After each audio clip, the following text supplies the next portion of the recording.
Explosions have been heard over Qatar's capital, Doha. That, according to reports from the news agencies Reuters and AFP.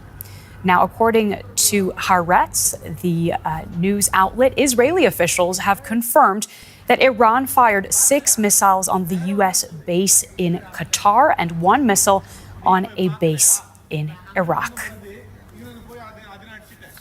For the latest on this breaking news update, we can bring in Misha Komodovsky in Washington, D.C. Tell us what we know at this moment about the situation in Qatar, where the Al Udeid air base is located.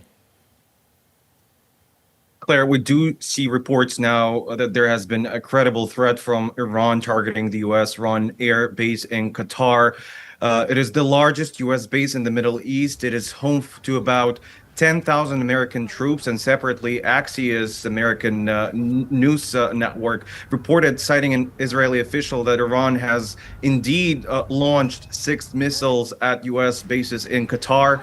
The outlet had previously reported that such an attack was being prepared, and President Trump, as we know, today convened a National Security Council to address escalating threats following U.S. strikes on Iranian nuclear sites. And intelligence suggests Iran moved enriched uranium to hidden locations before the attacks, raising new concerns here. And Tehran has threatened retaliation, including missile strikes and targeting U.S. bases in the Middle East, where 40,000 American troops are stationed currently. The Department of Homeland Security has raised the threat level, warning of possible cyber attacks on the U.S. infrastructure. And these developments may also affect the president's planned trip to the NATO summit in the Netherlands.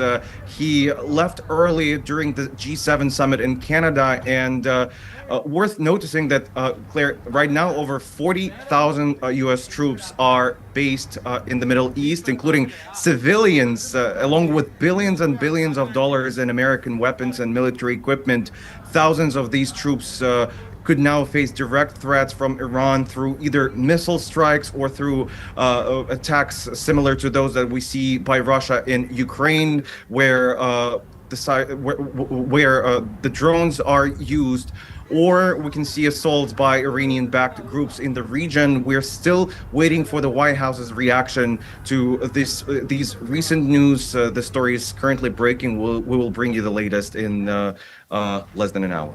Yeah, that's absolutely right. And it's worth noting that in a press conference after the United States attacks on Iran over the weekend, they really made the case that this would be case closed. However, there had been fears that an Iranian response could target U.S. interests in the Middle East. How dangerous of a moment would this be if we get confirmation of what has happened here?